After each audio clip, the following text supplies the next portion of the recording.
Hey guys, how are you doing? I'm going today to show you the top 5 tips for advertising on social media. Now, I'm going to show you why these tips are so important and why you need to understand how to use every single one of them. The point is that I never go into advertising without actually covering all of those, as first of all, it lets me advertise in a more cost-efficient way, and it lets me advertise and learn my advertisement for the future, or my future advertisement, for example. So let's go about it. As you can see on my screen right here, I wrote all the 5 down, and these are the 5 topics we're gonna touch, right? So, top 5 marketing tips you need to know about for marketing. Which platform to use? So this is something that a lot of people are going to be like, hey, Facebook ads, 100% of doing dropshipping and go for Facebook ads. Or for example, some people say, hey, I'm advertising, let's go Instagram influencers. No, you need to think and understand why are you going for the platform you're going for. For example, on Instagram, best things that work are like flashy, colorful images, right? Because that's something that is very shareable. As well as whenever you enter Instagram, you're just scrolling your feed, liking, and just continuing scrolling it, right? So you want to have something that catches the viewer's attention. Now, if you don't have that, you might not be better off like doing it on Instagram. You might be better off about going for TikTok or Facebook or native advertising if it's, for example, let's say a medical product that you need to have a lot of explanation behind it and to get people intrigued about it and to actually want to buy it rather than having a Instagram post about, hey, take these pills, on Facebook, hey, take these pills, they help you with 1, 2, 3. So I'm going to like, I know most of you guys probably don't know what is native advertising, so I'm just going to go over it real quick because I've seen that almost no one on the dropshipping community knows about it.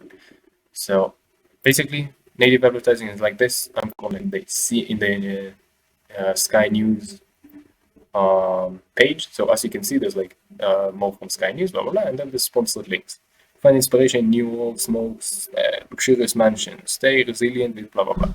See, you can have like a bunch of sponsored links, which they are basically like this. These are just advertisements, as you see. Like, for example, why do you click on this? Like, this is this $47 monocular better than $3,000 telescope, and so on. So that's, for example, what you do in native advertising. You basically write a blog post and you can put it on other pages like CNN, Sky News, New York Times, and so on. Yeah, but let's put that aside. If you guys would be interested in make a whole video about native advertising, but what I'm trying to explain is that you need to understand which platform to use and when. I'll give you a general explanation. Instagram is usually where people just want to see something flashy, colorful, beautiful, and then they're going to probably share it. And if they like it, they will enter your shop. If you don't have something for that, you might not be better off posting on it. For example, there's a lot of things that are not that flashy or colorful, but are very, very interesting for the niche. For example, for pet items, yeah, like a pet toy might be just like, let's say, a blue ball, and that's it. But if you manage to show like a cute puppy playing with it, that's something that is viral. That's something that can be catchy, right? So you need to understand that, for example, for Instagram, these cute videos might work. For Facebook, you have a little bit more room to write, which means you need to work a lot on your copywriting, which we'll talk as our like final tip, our fifth tip. So whenever you work on, for example, Facebook ads, you have like a place to put an image, and then most of your actual advertising will be the description. Either on in Instagram, which is mostly whatever you see. On TikTok, it's a completely different thing. It's more about making a viral video. So if you have an idea about viral trend that you can implement your item or your store, that's something I recommend you to do. And Google Ads, I usually don't recommend many people to do because it's just, in my opinion, it's a bit harder and less forgiving type of advertising. And native advertising is excellent for products that you need to explain a lot and to get people worried or intrigued about. For example, why I'm saying worried, because that's something you learn in the copywriting section. Copywriting is, I'm just going to give a brief explanation because I'm talking a lot about it. Basically, a way where you write in an advertising way and get somebody's emotion triggered. Okay, and then whenever you get the emotion triggered, they're gonna probably do whatever you say. So let's say, for example, I'm putting a blog post, and I can say, 5 reasons why you're more likely to get bald by the age of 30 rather than the age of 40. Okay, like obviously I do research and see, something that has proof. And after that, I'm writing that blog post, which like makes people a bit scared. They're gonna be like, okay, I can get bald by that time. Oh my god! Like let's say I'm like 25, I can be bald in 5 years. Oh my god, I have to do something about it. And then they read the whole blog post. They start to stress about it. You're putting a bit of negative emotions. It's called as positive, which is happiness, love. So on, and negative, which is fear, um, missing out, and so on. So like you're putting these negative emotions into that blog post. They're getting scared about it. You're floating a problem that they didn't know they had. And now it's your turn to put your, like, let's say, um, there's some products that can help you, we recommend, and then your link of the product and a small explanation. And the product helps with hair loss, can help you strengthen the hair, and so on.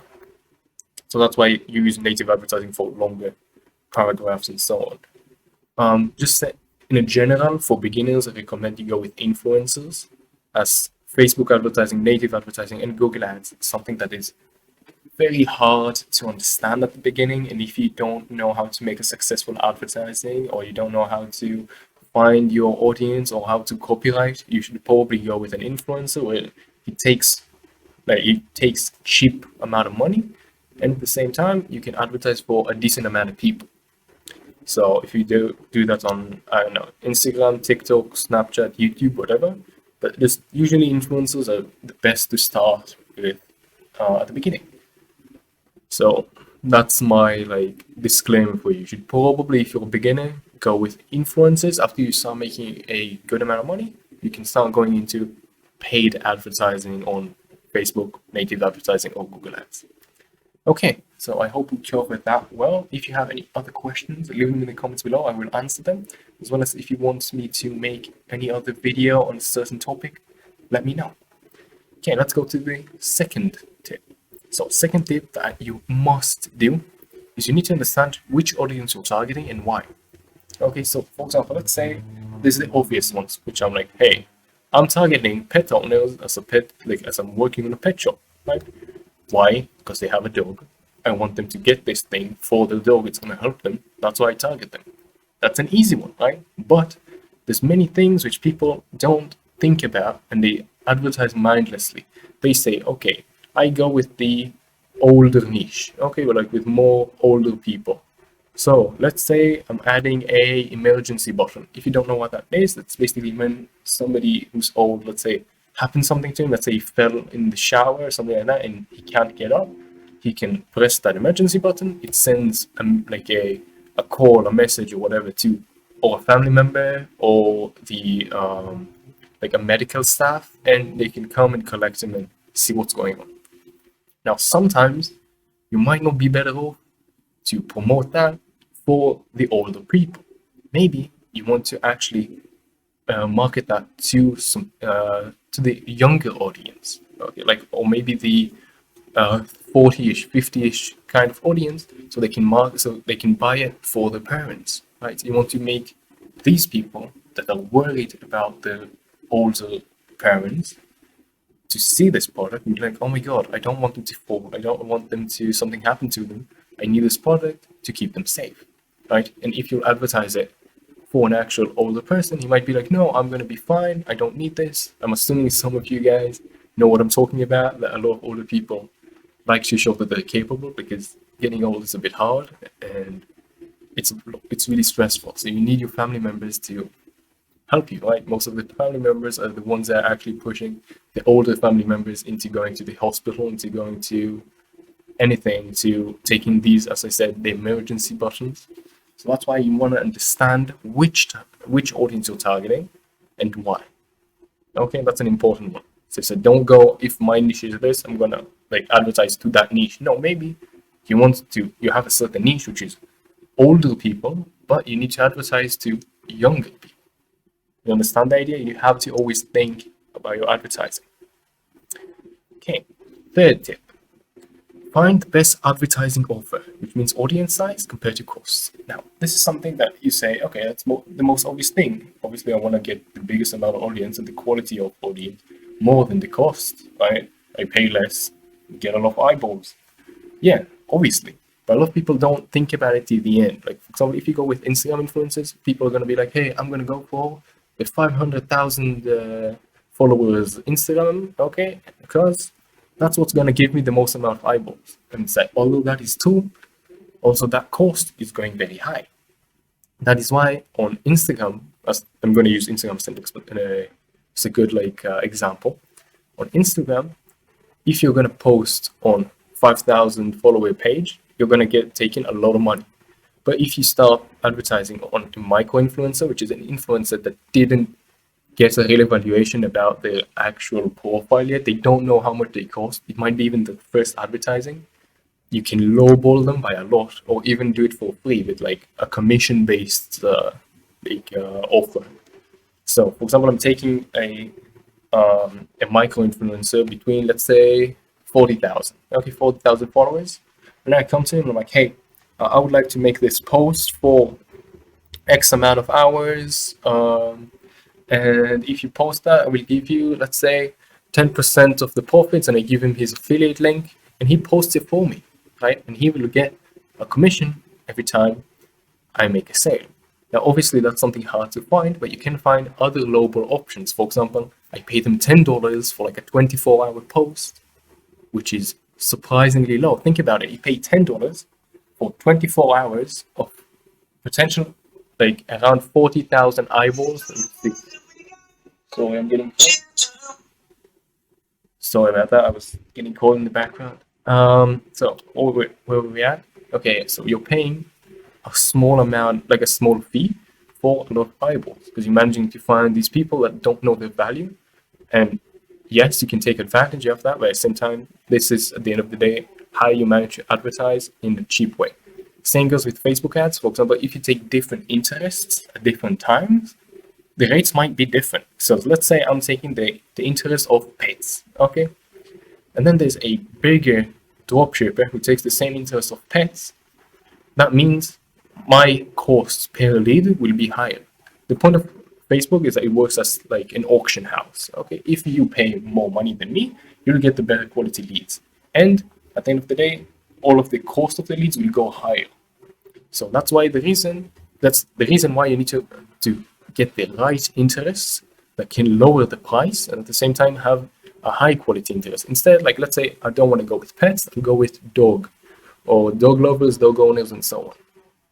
So that can help me instead of that and actually get the cost lower while I still have a decently good quality of audience. Okay, so working on creatives. This is one of the most important ones and I can't stress it enough.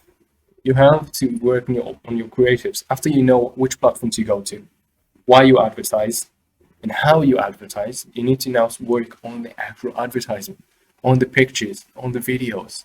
You need to start understanding what triggers people's emotion about your product. For example, as I said, I can all post on the Instagram feed. I can post like a picture of a blue ball, a dog ball. Hey, you guys want this ball? Go and buy it now. Or I can show a small, cute puppy playing with their ball and actually getting people more intrigued and more like they're feeling in a happiness emotion. They want this emotion to fit their dog. They want their dog to be as happy. So they're gonna go and be more incentivized to buy on a better creative ad, which means an ad that actually triggers an emotion that makes something in the stomach rumble. Okay, that's something you really need to work on. Again, it's a small tip to explain, but it has so many different things that you need to consider and work about. Again, if you want me to make a video on any of these topics, let me know in the comments below and I will do it. Now, final one, which I can't stress enough, this is the most important one in my opinion, copywriting. You can have a terrible platform you use, you can have a terrible audience, you can have like a very expensive advertising offer, and you can have a terrible creative. But if you manage to get people's attention with your writing, you might get your copywriting at the highest level. You're gonna make sale. No matter how bad your advertising, your site, everything is, if you have your best skills in copywriting, that's what matters. for me, I started and I didn't realize why my sales didn't come through, why nobody checked my store and so on. And I realized my writing skills were so off. My writing skills were terrible, and I started learning copywriting more professionally, which helped me a lot. The whole point of copywriting is, again, as I said, you write when you write and you want to trigger people's emotion in order to impulsively buy something from your store. Okay, so again, if you want, I'll make a full video on it, on how I psychologically analyze the audience and how I set up the sentences and everything like that for copywriting. But basically, you need to always work and think, how can I write something in order to make somebody feel something, right? Let's go. I'm gonna just write it real quick. Let's do something very simple, right? For example, for the older, remember the older niche? So let's write something for the younger audience. So which emotions do we want to trigger? We want to trigger negative emotions. We want to get the younger audience more stressed about the well-being of their older parents, right? So we can write something along the lines of, let's go here real quick and see how many old people fall in their bathroom a year. I'm sure there's something going to come up. What percent of falls happen in the bathroom? What percent of seniors fall each year? Here, one in 4 Americans aged 65 plus falls each year. Every 11 seconds, an older adult is treated in an emergency room for a fall. Okay.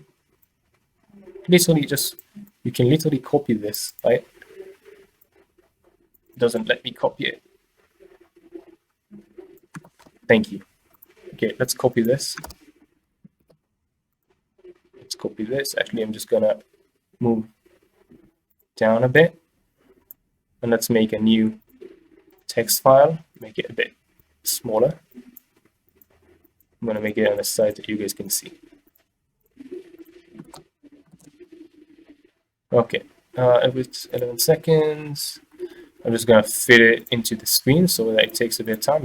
I'm doing it live with you, so it won't be prepared. Like, so I won't prepare it ahead of time, and you be like, oh, this is why it makes sense, because I can, you say like, hey, this is easy, do this, it works. I want to show you exactly how we do it. So for example, we can read this, right? 1 in 4 Americans aged 65 falls each year. Every 11 seconds, an older adult is treated in the emergency room for a fall. This is an insane statistic, right? Every 11 seconds, like, let's say this video, I don't know how long it's going to be. If it's 10 minutes, 100 people fell right now in the emergency room. That's mad, right? That's mad.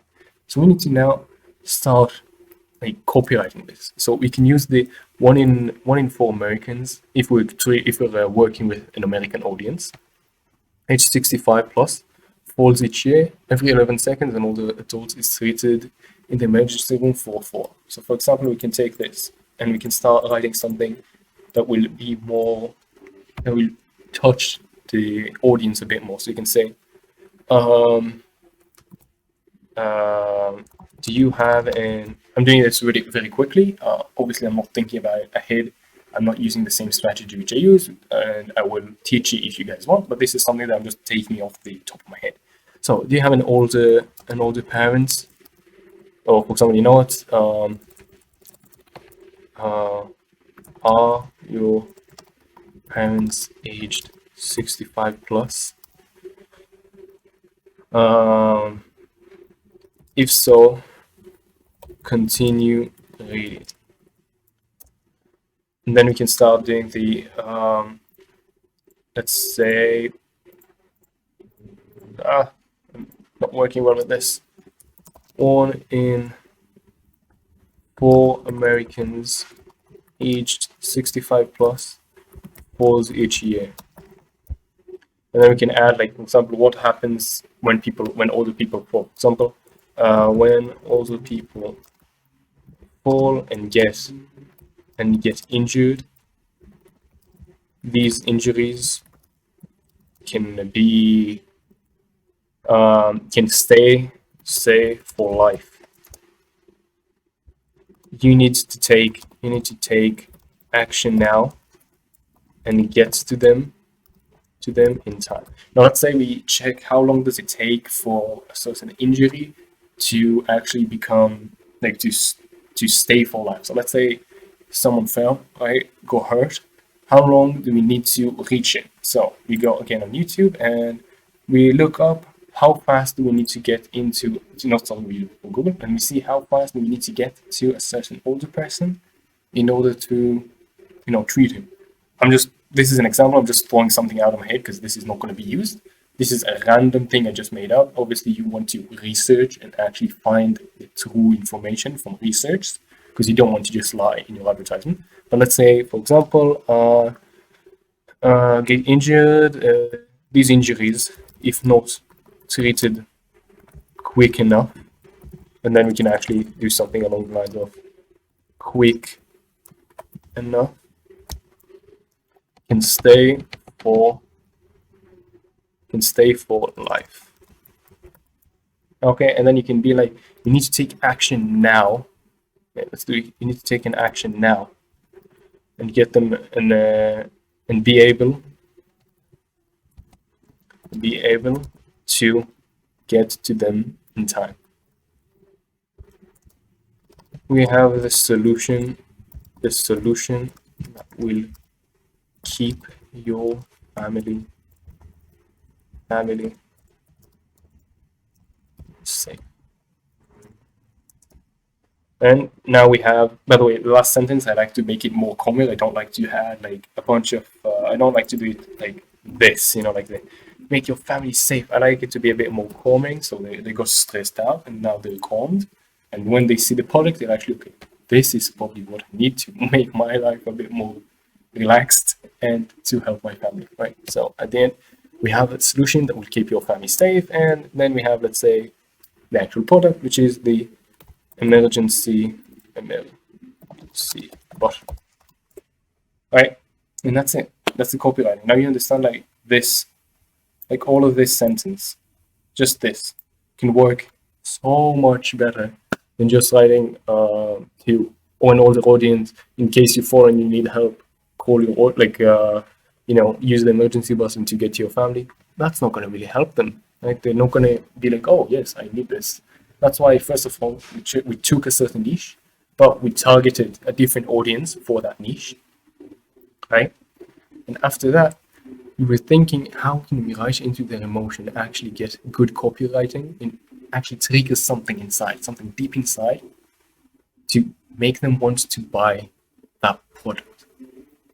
Now, I just want to say, I hope, I want to just go over again last time. Let's see. First of all, which platform are we going to use? What platform? There's a lot of young people on. Native advertising might not be the right option. So if you want to go with young people, like 20, you're probably not going to go with that because it takes more reading. But because we're targeting an audience which is around 40, let's say 40 to 50, that could let's say can talk about that wants to help their parents, or 35 to 50, right? We want to go to these kind of an audience. We could go for native advertising because these people are more likely to read stuff like Sky News online and anything like that, which can actually make higher conversions because you're targeting the right people. For example, most 40-year-old people probably aren't using TikTok or Instagram that much, right, compared to Facebook or, as I said, native advertising, like native sites. So first of all, let's go, for example, we would sell this on Facebook or native advertising. That's where we're going to advertise it. After that, which audience do we target? We target the younger audience between, as we said, 35 to 50, because they want their parents and family safe. That's why we want this. That's why we target these people, although we're using the older people niche, right? After that, we want to find the best advertising offer. I told you guys how to do it. I explained it a bit, so that's all new. You need to find the best one. So for example, when we go and use Facebook, we're going to use lower interest, more likely to help and be useful for lowering the cost of advertising. After that, we're going to work on create good creatives. For example, we can have a picture of a old man who's on the ground and somebody helping him up, something like that. Like, let's say falling old bottom. something along those lines, like this one, for example. You see, like this photo, obviously get something copyright free, but get this photo, for example, right? And you see how much that can, like, that photo can actually help you and trigger something in people. So that's a good creative. That's something that you see, oh my god, he's on the ground, he's trying to call for his like cane. Why can't I help him? And that's why we have that sentence, that copywriting at the end to close the deal and actually get people to buy from us. I hope you guys understood this whole concept. If you have anything, any questions, comment below. If you want to learn anything else, or you want me to go into certain things in a more deeper way, let me know. Like, just again, write in the comments. You can join the Discord, DM me over there if you have any questions. I'm here to help you. I know this is not the clickbaity side area, but if you don't mind, please like, subscribe, anything like that, just to get this video to more people to see and get the most of that, like the best value they can. And yes, I hope you guys enjoyed it. I hope I was helpful and that this actually helped you guys in the long run, because at the end of the day, I want you guys to succeed. I don't want you guys wasting money like all the other gurus. Like, yes, you go with Facebook ads and then you lose $300 on advertising in like 2 seconds. I want you to first like learn everything, and after that, go into it. First research, then you actually jump on it and try for yourself. Hope this helps. I know it's a longer-ish video than usual. I was planning doing it for 10 minutes, but it's around 20, almost 30 minutes of recording now. So I hope you guys enjoyed it. And yeah, I'll talk to you guys later. Have a great day and peace out.